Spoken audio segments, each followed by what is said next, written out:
What's up, guys? It is Corey from Super Kami Guru 9000, and welcome to my review of Gundam Build Fighters Episode 3. This is a really great Gundam series. There hasn't been one this ridiculous since G Gundam, and I really appreciate that, because this is a series that's been going on for a really long time, and they need to do these things to freshen things up a little bit. And if they want to go ahead and introduce a character who's apparently from some other weird planet or world and gets himself involved with a kid who wants to battle with Gundam models, then I'm right on board. But Episode 3 of Gundam Build Fighters definitely proved that this series has a lot of weight behind it, and it can have some pretty interesting characters, and frankly, if you're willing to just let go and enjoy it, it's pretty damn funny as well. Most of the time unintentionally, but there's a lot of stuff here that the Gundam fans are really going to appreciate. First and foremost in this episode, we finally get to learn a little bit more about Reiji and his backstory and where the hell he's from, because in the last episode, he suddenly disappeared in front of our main character, Sayori, and we have no idea why. Well, he gives us a little description. Apparently he's from some other world, and he's a prince, and he came to Japan, and now he's just sort of enjoying the pleasures of the country, and, you know, enjoying all the new stuff there, and that's when he met Sei. That's pretty much all we know, and it's really funny because the entire scene is told through, like, crayon drawings, which may turn off some, but honestly, this is not your old-school Gundam series. This is not Mobile Suit Gundam. This is not a gritty war story. Ironic that I say that because there's this one scene in the episode where Mr. Rawl and Reiji go to this, like, underground, like, Gunpla Battle Club, which is this, like, seedy-looking bar where all these, like, basically these Gundam fanboys hang out, and they all are, like, dressed up in these Zeon uniforms, which is absolutely hilarious. They even do the Zeeg Zeon. This scene is awesome for two reasons. One, we get to see why Reiji is such a badass. He takes out all of these other Gunpla battlers with a ball. If you don't know what a ball is from the Gundam universe, it's pretty much the weakest mobile suit in existence. It's basically known as the Space Coffin, for obvious reasons.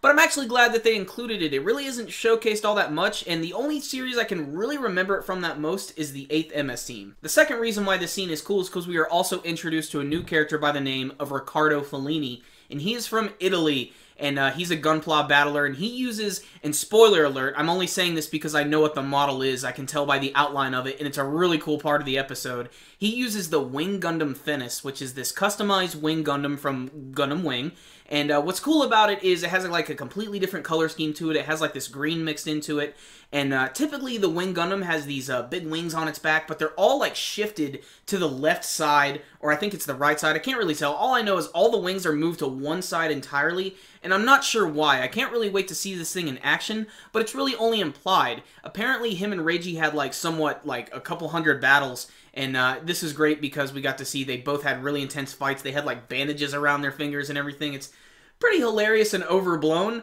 but it just shows how badass these two characters really are. The other part of the episode is getting to see Sei work on his Gundam, the Build Strike full package. And what's really cool about this is you get to see him slowly building it over time, and I like how they do a lot of detail to like just all the different pieces of the model.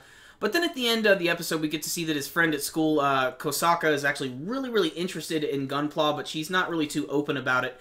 So she decides to go watch his battle in the very first round at this like huge Gunpla arena, which is pretty damn awesome. It really makes you want to make this stuff be real. But what's great about this scene is it's, again, just a lot of fan service. You get to see a lot of your favorite mobile suits from a lot of the different series, just getting to see them fight against each other.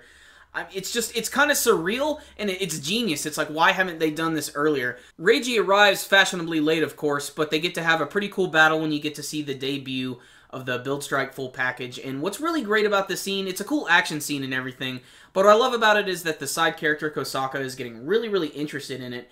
And there's actually a post-credits scene at the end of the episode where you actually get to see she goes to the Gundam store that Sei works at, and she's actually interested in building her own model, one for girls. So I can only imagine what that's going to be. If you watch the intro, it's probably already been spoiled for you, which, by the way, I've watched the intro a couple of times now. It's really starting to grow on me. I'm really enjoying it. So how was Episode 3 of Gundam Build Fighters? Well, I'd say it was pretty damn good. It's starting to expand on the actual universe of this world, which is like a composite of pretty much everything in the real world, so it's kind of strange. But it seems to work really well. One thing that I just want to mention before I get to the whole Reiji backstory thing, my favorite scene was probably when they went to the underground Gunpla battle, that seedy bar. It was just so funny getting to see those guys in the Zeon uniforms, just how serious they took everything. You're just like, should we be taking this seriously, or should we be pitying them slightly? Just a little bit. But still, the point is, all of that was really cool, but The backstory of Reiji, I don't even know what to take with this yet. You know, he's being still very vague, like, about this other world that he's from and everything, and we still really don't know anything. And I loved when Sei was actually telling his mom the same thing, and she was just easily able to accept all of this. Still hot, though. But all in all, I really enjoyed this episode. The characters are really starting to grow on me, and if anything, it's just a feast for the Gundam eyes. If you're a Gundam fan, you're going to love this series just to see all of the cool cameos. So check it out if you like that. If you love seeing robots just smack the crap out of each other, you might get something out of it too. And it's also got some pretty cool characters, and the music's pretty decent. But otherwise, it's just another good addition to the Gundam anime franchise, which I'm sure will hopefully go on for another 30 years.